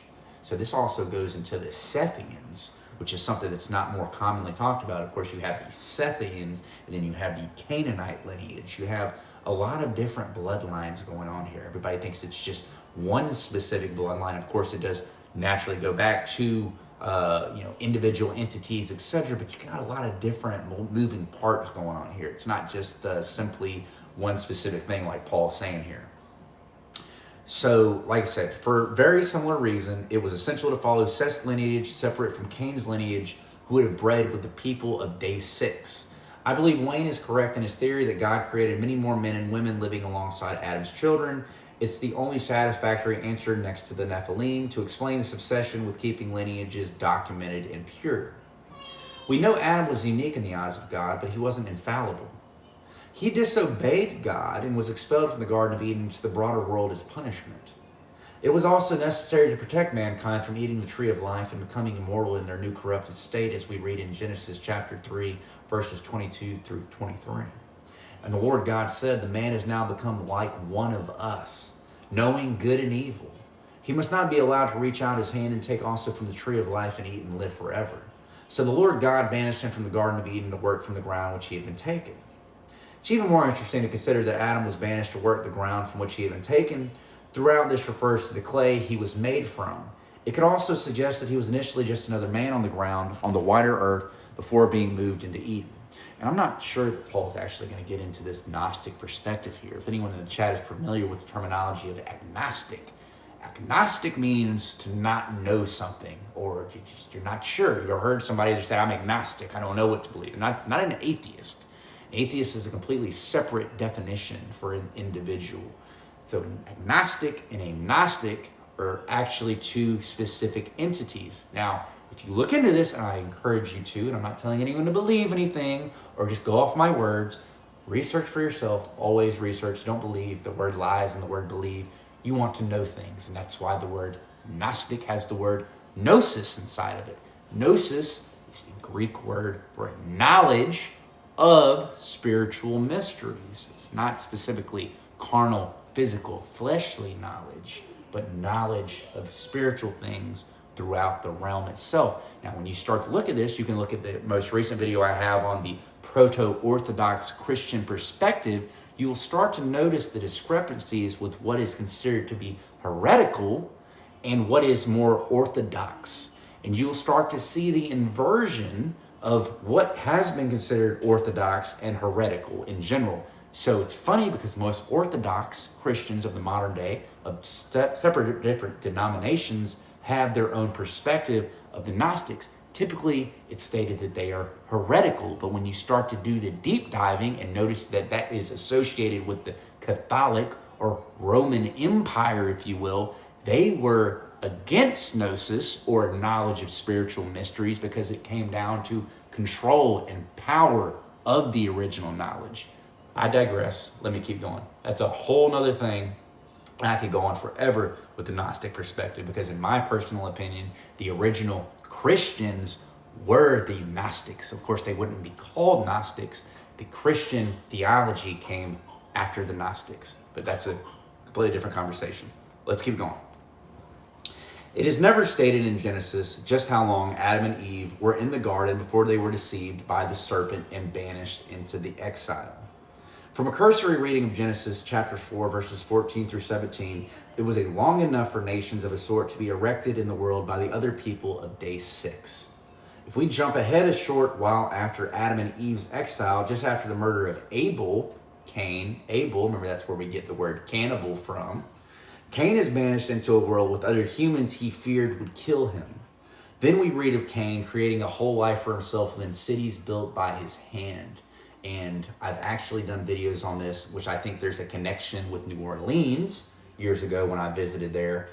You can actually see in the facade of the city of New Orleans itself. Of course, it's associated with the vampire race specifically. And you can actually see in New Orleans, vampires literally grafted using, of course, you can say artisan style. I think it's beyond that. I think the city of New Orleans is much older, just like all the cities are, than the pre-described date. You can see that this goes back to the lineage of Cain. Of course, what is New Orleans associated with? New Orleans is associated with being associated with the French, right? Because it has the French Quarter. Well, when you think about it logically, where is France in Europe close by? It's close to Transylvania. What's associated with Transylvania? Vlad the Impaler, Count Dracula, etc. Naturally, if vampires are real entities going back to the legacy or descendants of Cain, they would be hopping on boats and ships and they'd be coming over here. So this is where we get all these legends of these cryptids, etc. in the city of New Orleans. I could just go on forever when it comes back down to the vampire story. It's crazy. So, life for himself within the cities built by his hands. Talking about the descendants of Cain. Behold, you have driven me today away from the ground, and from your face I shall be hidden. I shall be a fugitive and a wanderer on the earth, and whoever finds me will kill me. Then the Lord said to him, not so. If anyone kills Cain, vengeance shall be taken on him sevenfold. And the Lord puts a mark on Cain, lest any who found him should attack him. Then Cain went away from the presence of the Lord and settled in the land of Nod. East of Eden, Cain knew his wife, and she conceived and bore Enoch. When he built a city, he called the name of the city after the name of his son Enoch. Maybe this area up here is where this area is. Am I wrong? Am I right? I don't know. I'm speculating, but I do think it's fascinating. You know, a lot of these areas we can't visit. They've lied to us about a lot when it comes to geographical mappings of this area, of these areas, etc. So who knows? Also, you know, I think about Enochian magic when it comes to John Dee, for example, when you look into that. So there's obviously way more there. Obviously, the Freemasons admonish Solomon with the Lesser Keys of Solomon, for example. And I always say that people that give a lot of time to these kinds of topics, etc., they're not just going to be wasting their time. And these are the entities or individuals that are considered to be the richest individuals on the earth. The Rothschilds, the Bilderbergers. I mean, I could go on and on like with those names, but you start doing the connections, you even have to really start having the question or begging the question of, are these individuals who are in these political organizations, for example, are these even their names? Are the Bidens of the world, or the Trumps of the world, or the Obamas of the world? And not just them, I'm just using them as a point of reference for the conversation's sake, I mean, we can go into the dynasties of China, for example. We can go into the monarchy of the United Kingdom, for example. I just think it's a very thought-provoking thing to think about. So Cain was now essentially invincible due to some distinguishing mark that made it clear that killing him would cause a fate worse than death for the perpetrators. Then Cain is cast out into a world of hostile people who would recognize the mark and leave him alone. It's then said that Cain settled in a place called the land of Nod, which was already established by someone before Cain's exile, where he procreated with his new wife. This short passage raises many questions. Who did Cain fear would kill him if the lands were not already populated? From which people did Cain take a wife if Adam and Eve were humanity's only progenitors? Who built this place called Nod, which was already named, and who exactly populated the city Cain built dedicated to his son Enoch? Within the period of one generation, I understand that they had significantly longer lifespans than humans do now, but if it was only Adam and Eve and their sons and daughters having sex with each other, not enough time would have passed to create and train the workforce to build and populate a city. It can only make sense if we understand that other humans were already on the earth before Cain's exile. Following a God-given mandate to spread things become a lot more palatable for unbelievers and even Christians when one sees the men and women of day 6 in the biblical story, especially when one considers the rampant incest that would have had to take place without the people of day 6 present. Wayne wrote the following on the matter while ruminating over Genesis chapter 5. The passage appears to be bouncing back and forth between the creations of two distinct races, between a singular and a plural creation.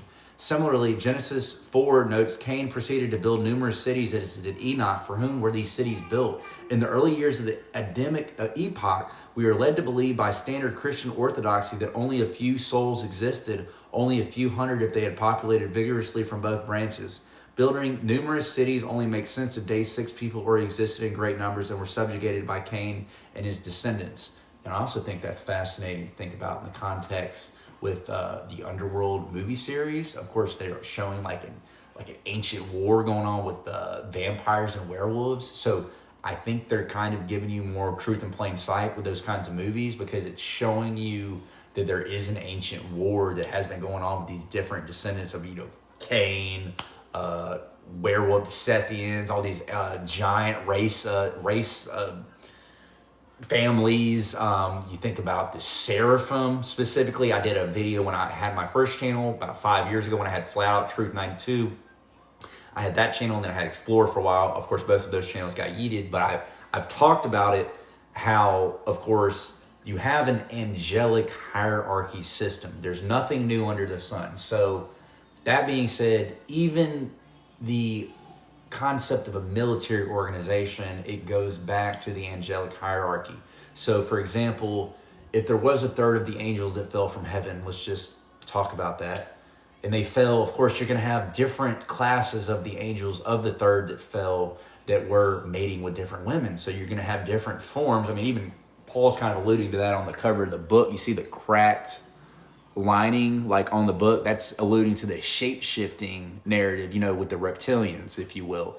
Or in my opinion, I think it's more close to the idea that the seraphim race actually mated with women, and then the offspring of them are what we would consider to be the shape-shifting lizard people like David Icke's talked about forever. Of course, he associates it with the heliocentric model, which whole different topic, but I don't really subscribe to that with the heliocentric model. I'm geostationary.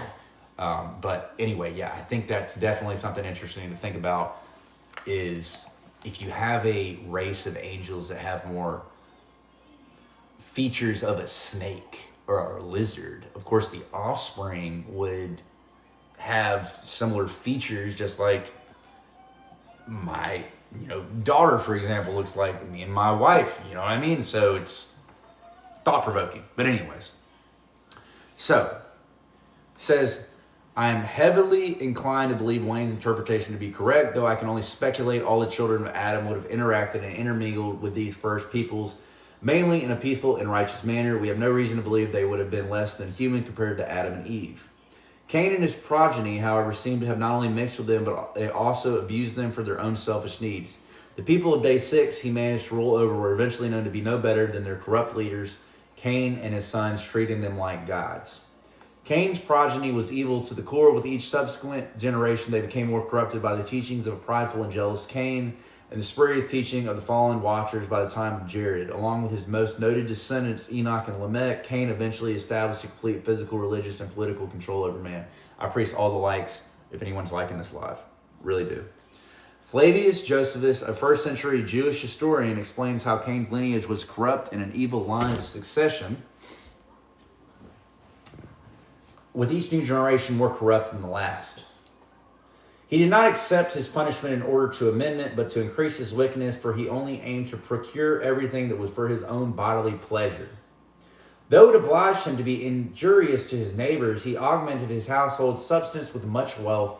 By rapine and violence, he excited his acquaintance to procure pleasure and spoils by robbery, and became a great leader of men into wicked courses. He also introduced a change in that way of simplicity wherein men lived before, and was the author of measures and weights. And whereas they lived innocently and generously while they knew nothing of such arts, he changed the world into cunning craftiness. Nay, even while Adam was alive, it came to pass that the posterity of Cain became exceedingly wicked, every one successively dying, one after another, more wicked than the former. They were intolerable in war and vehement in robberies, and if anyone were slow to murder people, yet was the bold in his profligate behavior, in acting unjustly and doing injuries for gain.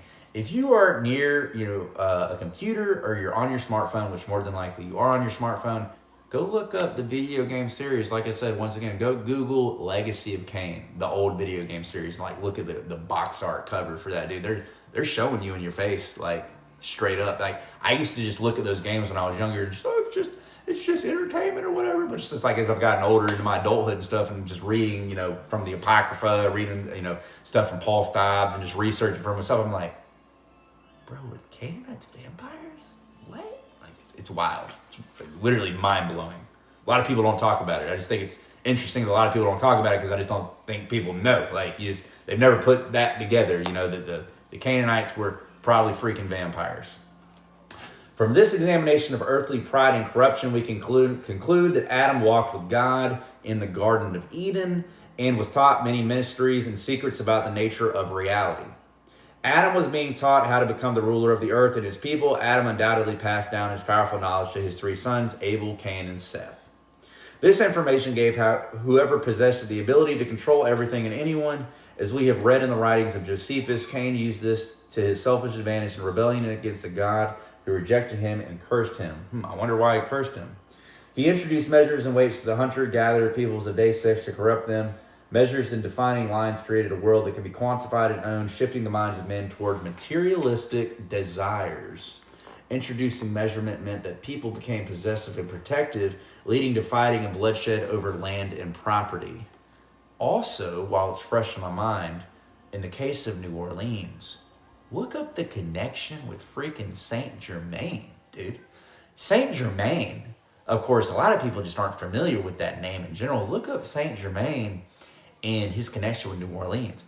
He is said to be a vampire of that area. And that's a whole story you can go look up. He had blood, wine bottles filled up in his house and stuff. He apparently levitated down the street all the way down to the harbor. But that's just one point of reference for Saint Germain.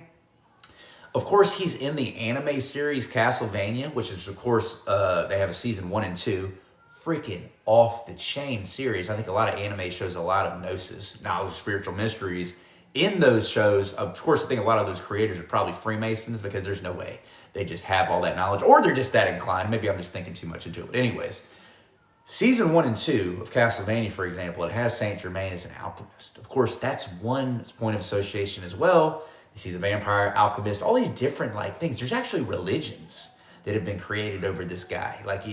Go look into it. Go look into his different incarnations. See, he's said to be all the way back to he was Thoth of Atlantis, or Hermes Trismegistus. It's just crazy, all the connections with Thoth and Saint Germain. But when you really start to look into the Castlevania series, for example, in season 1, if you haven't seen the series, the main antagonist, of course, is Count Dracula. Vlad the Impaler. There's your vampire connection, and Saint Germain does make a cameo appearance in the show as an alchemist. That's the first vampire connection with the Castlevania series. Season 2 they bring in, and I've done videos on this, I've also done it on my YouTube channel, of Margaret Bathory. So this is where we get the term bloodbath from, is from this lady. Go look her up. She literally apparently used to, okay, they write it off like she's just a serial killer, okay? Which, of course, a vampire would be a freaking serial killer because they have to drink blood from people to survive. She killed her servants and then would bloodlet them and then lay like in their blood in a bathtub. And that's where we get the word, oh, that's a bloodbath. It's her last name was Bathory. So she's the antagonist in season 2, and it gets even deeper because she's the main character, but she wants to reincarnate herself as a Egyptian deity. You can reference this as well. I'm not pulling this out of my butt. She wants to reincarnate herself as this Egyptian deity known as Sekhmet. And when you go look into the lore of Sekhmet in the Egyptian pantheon, she's the one that's got she got the human body. Of course, a lot of them do with the face of a lioness. And a lot of Egyptian deities, they do have that aesthetic. Of course, Thoth is associated with Atlantis, and he's associated in the Egyptian pantheon. But Sekhmet specifically, when you look into her, is said to be one of, if not one of the first vampires. So it's more like them just throwing it in your face, man, like the legacy of Cain stuff with the vampires and this association in these different pantheons. And it's, why would they put this stuff in stone? I've told my wife this before I was even on the geocentric model. I said, before I was anywhere near far down the rabbit hole as I am at this point in my life, the best way to preserve something in history in general, you put it in stone. You don't put it in a paper book. You don't put it on a floppy disk. You don't put it on a CD. You carve it in stone because it's the more likely route that it's going to survive the eons of time, if you will. So the fact that these people during these time periods are just etching this stuff in stone when water, food, all these natural resources are so hard to find. They don't even have toilets and stuff, but yet see, they can have this artesian style of aesthetics they put in stone that's so perfect, there's not any microfractures in the aesthetic itself, because I've had to research this. Because I'm not an artisan. I'm not an artesian. I'm not even sure if I'm pronouncing that word correctly. I'm not a stonemason. I don't do this. But I do know, based on research of people that do this, when they craft these things, there's tiny microfractures you'll find in the aesthetic, at least in the modern day. When you go back to these old world buildings and these stone works they do, even the one that, I don't know if you've seen, I can't remember the name of the artist off the top of my head, the guy that does the veil over the face of this stone, and it literally looks like a veil is over the face of the stone, and it's going into her nostrils and stuff, and you can literally see the veins in her neck. There's no microfractures anywhere. So it's begging the question of how are they doing this stuff? Let's continue. So, introducing measurement meant that people became possessive and protective, leading to fighting and bloodshed over land and property. Cain came to the hunter-gatherers of day 6 with information they could not have conceived independently and had no way of handling sensibly. Cain used all aspects of this sacred knowledge, masonry, and mathematics being only a fraction. Of course, vampires are really smart. To build imposing cities. With this knowledge and infrastructure in place, he likely easily ruled over the people of day 6. Cain would have used the multitudes of people within the land as slave labor to make these megalithic monuments. They kind of showed that in Castlevania too, with Dracula's castle. I mean, he's got alchemical knowledge. He's freaking making his castle teleport through dimensions. If you haven't watched the Castlevania anime series, watch it, dude. It's off the chain. Cain would have used the multitudes of people within the land as slave labor to make these megalithic monuments.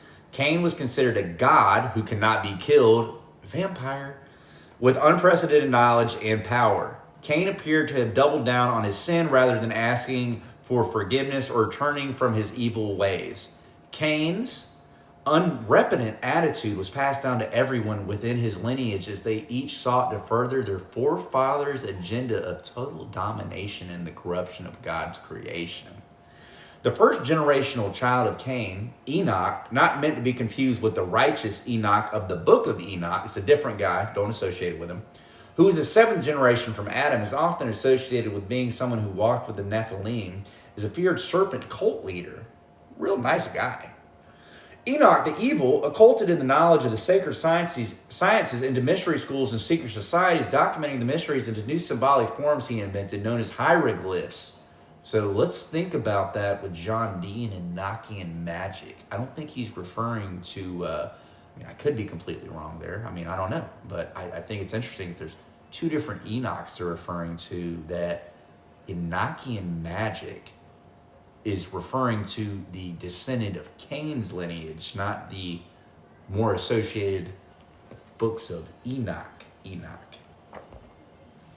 So one sacred science Enoch can be said to have corrupted is astronomy, which is the use of the cycles of the stars for timekeeping and harvesting. Instead, this sacred science was corrupted in astrology, a deliberate worshiping of the heavenly luminaries as idols. Enoch created the zodiac as we know it and invented sacrificial rituals that followed the sun into new zodiac signs. And I actually, I do have tattoos, unfortunately. I wish I didn't. But I actually have, because I'm of the zodiac of Aries. I have it on my back. And this is, dude, I was like 20, 19. I'm 33 now. I would not have gotten these tattoos if I would have known all the connotations with all this stuff. This is what I talk about. You don't want to put this stuff on your body because all these sigils and stuff, it's bringing stuff in. This is the same thing like with the clown aesthetic. You don't want to dress up like a clown because you're invoking that evil Nephilim spirit, if you will. You're invoking whatever that symbol was associated with. And this is not something I'm just making up. You can look into high order witches, warlocks, certain Masons. They admire this stuff because it's real. So, Enoch created the zodiac as we know it and invented sacrificial rituals that follow the sun into the new zodiac signs. Let me turn this timer off, guys, because it's driving me nuts.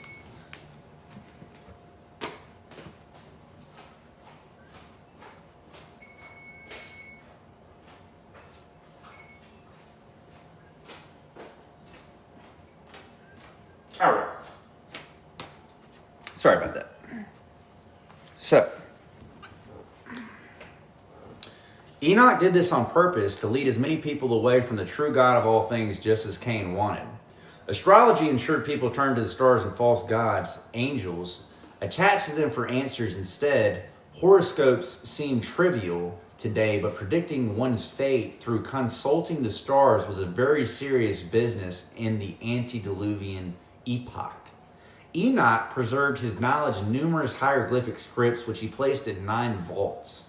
With the use of this newly invented symbols language, Enoch ensured that his corrupt religion could be translated into the new world after the flood. Lamech and his children in the final generation continued Enoch's work and preserved the corrupted knowledge of the sacred sciences using hieroglyphs and 2 pillars made of brass and marble.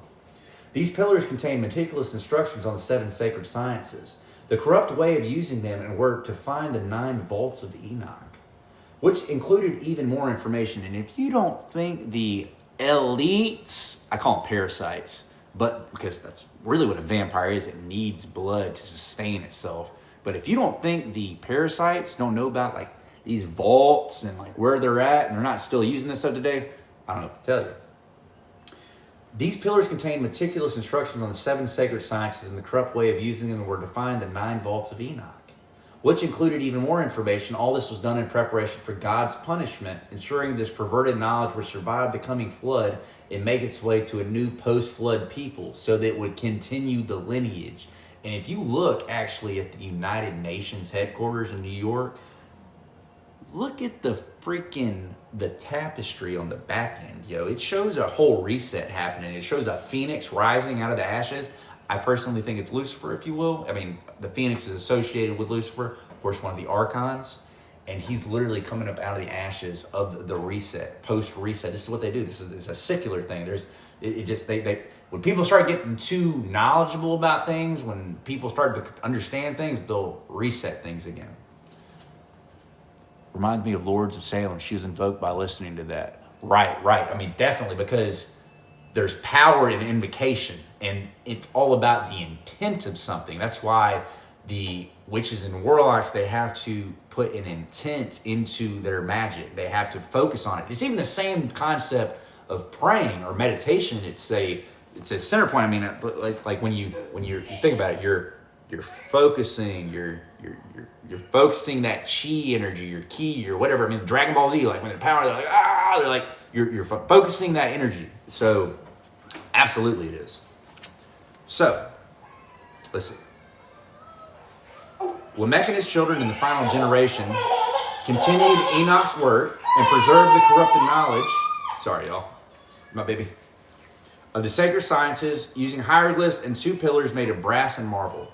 These pillars contain meticulous instructions on the 7 sacred sciences, the corrupt way of using them, and where to find 9 vaults of Enoch, which included even more information. All this was done in preparation for God's punishment, ensuring this perverted knowledge would survive the coming flood and make its way to a new post-flood people.